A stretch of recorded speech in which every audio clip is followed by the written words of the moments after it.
ദൃശ്യം 3 directed by Jithu Joseph. അപ്പൊ ഞാൻ ഭയങ്കര ഹാപ്പിയാണ്. ഞാനൊരു ഗുഡ് പീസ് ഓഫ് സിനിമ, ഒരു പീക്ക് സിനിമ കണ്ടിട്ടാണ് ഇപ്പൊ വന്നിരിക്കുന്നത്. എനിക്ക് ഒന്നും പറയാനില്ല. ആദ്യം തന്നെ ഒരു കാര്യം പറയാനുള്ളൂ. Just go go go book your tickets right now. This is an absolute cinema.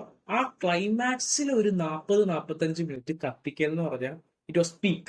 Peak കത്തിക്കൽ എന്ന് പറഞ്ഞാൽ അതാണ് സംഭവം. എനിക്ക് പേഴ്സണലി പടം ഭയങ്കര ഇഷ്ടമായി. എനിക്ക് വേറെ എന്താ പറയാൻ നോക്കി വേർഡ്സ്. ലാലേട്ടന്റെ ബർത്ത്ഡേ ആയിട്ട് ബർത്ത്ഡേ സ്പെഷ്യൽ തൂക്ക് എന്ന് തന്നെ പറയാം. ബർത്ത്ഡേ സ്പെഷ്യൽ തൂക്ക്. ഇത് എവിടെ നിന്ന് എണ്ണി തുടങ്ങണമെന്ന് അവർക്ക് പറയാൻ പറ്റില്ല. അമ്മാതിരി തൂക്കായിരിക്കും പടം. ഫസ്റ്റ് 50 ക്രോസ് ദൃശ്യമാണെങ്കിൽ ഇത് ഇങ്ങനെ പോയി കഴിഞ്ഞാൽ ഫസ്റ്റ് 400 ക്രോസ് ദൃശ്യം 3 ആവാൻ സാധ്യതയുണ്ട്. അമ്മാതിരി പടം.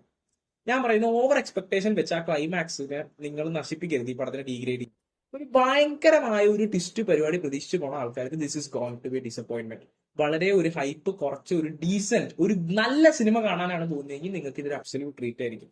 പീക്ക് സ്ക്രീൻ പ്ലേ എന്ന് വെച്ചാൽ ഈ അടുത്ത കാലത്ത് ഞാൻ കണ്ടതിൽ എനിക്ക് ഏറ്റവും എൻഗേജിംഗ് ആയിട്ട് തോന്നിയിരിക്കുന്ന 2 പടത്തിന്റെ സ്ക്രീൻ പ്ലേ. ഒന്ന് എക്കോ, ഒന്ന് ഇത്. എന്താ സ്ക്രീൻ പ്ലേ, പിന്നെ സംഭവം അധ്യായവും. കിഡിലം സ്ക്രീൻ പ്ലേ, കിഡിലം വർക്ക് എന്ന് വെച്ചാൽ കിഡിലം മേക്കിംഗ്. നമുക്ക് അവിടെ എവിടെയും സ്ഥിരം ദൃശ്യം നമ്മുടെ ഫ്രാഞ്ചൈസിന്റെ ടെംപ്ലേറ്റ് പരിപാടിയാണ് ഇവർ വെച്ചിട്ടുള്ളത്. പക്ഷെ ഇത് വൃത്തിക്ക് എന്ത് വെടിപ്പോയിട്ട് എടുത്തു വെച്ചേക്കുന്നതെന്ന് അറിയോ? അതായത് കുറച്ച് വലിവ് നമുക്ക് അവിടെ ഇവിടെ ആയിട്ട് ഫീൽ ചെയ്ത് അറിയാം. അത് ഡ്യൂറേഷൻ കുറച്ചും കൂടി കട്ട് ചെയ്ത് കുറച്ച് ട്രിം ചെയ്തെങ്കിൽ അത് പെർഫെക്റ്റ് ആണ്. പക്ഷെ ഒരു തരത്തിൽ പോലും നമ്മളത് ഒരു തരത്തിൽ പോലും ഡിസ്റ്റർബ് ചെയ്യുന്നില്ല. അത്രയ്ക്കും വൃത്തിക്കും വെടുപ്പായിട്ടും കാണാൻ പറ്റിയ ഒരു ഡീസന്റ് വാച്ച്. ഡീസന്റ് എന്ന് വെച്ചാൽ ക്ലൈമാക്സിൽ ആ ഒരു ഇമോഷണൽ എന്ന് വെച്ചാൽ ഇതൊരു ഭയങ്കര ഇമോഷണൽ പടമാണ്. നിങ്ങൾ ഈ ഫാൻസുകാർ പറയുന്ന പോലെ ഒരു മാസ് പടം പ്രതീക്ഷിച്ചു പോയാൽ നിങ്ങൾക്ക് ഭയങ്കര ഒരു ഡിസപ്പോയിന്റ്മെന്റ് ആയിരിക്കും. മാസ് എന്ന് പറഞ്ഞാൽ നമ്മൾ ഈ ജോർജ് കുട്ടി ഈ ഹീറോയിസം കാണിക്കുന്നു. ഹീറോയിസം ഒന്നും ഈ പടത്തിൽ തന്റെ കുടുംബത്തിന് വേണ്ടി ഏത് എക്സ്റ്റെന്റ് വരെയും പോകുന്നു. ഒരു ഓർഡിനറി മാന്റെ കഥയായിട്ട് നിങ്ങൾ ഇതിനെ കാണാം. വിലയിരുത്തുക. ആ ഒരു രീതിയിൽ വിലയിരുത്തിക്ക് കഴിഞ്ഞാൽ ഈ പടം നിങ്ങൾക്ക് പീക്ക് എക്സ്പീരിയൻസ് ആയിരിക്കും. ഒന്നും പറയാനില്ല, കിടിലം പടം. പിന്നെ സ്പോയിലർ അല്ല, സ്പോയിലർ വിത്തൗട്ട് ഞാൻ ഒരു കാര്യം പറയാം. The OG is back.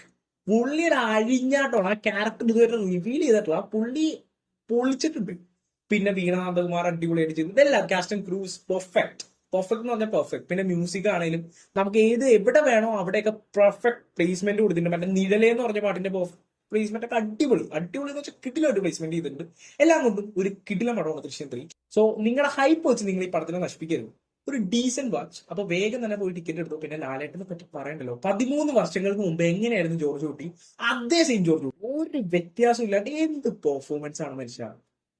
പുള്ളി വേറെ ലീഗാണ്. ഞാൻ പുള്ളിനെ പറ്റി പുള്ളിയുടെ ബർത്ത്ഡേ ആയിട്ട് എന്താ പറയാ. ബർത്ത്ഡേ സ്പെഷ്യൽ തൂക്കാണ് കമ്മിങ്. ബർത്ത്ഡേ സ്പെഷ്യൽ തൂക്ക്. ഇത് എഴുതി വെച്ചോ. This is going to be something. അപ്പൊ വേഗം ടിക്കറ്റ് എടുത്തോ.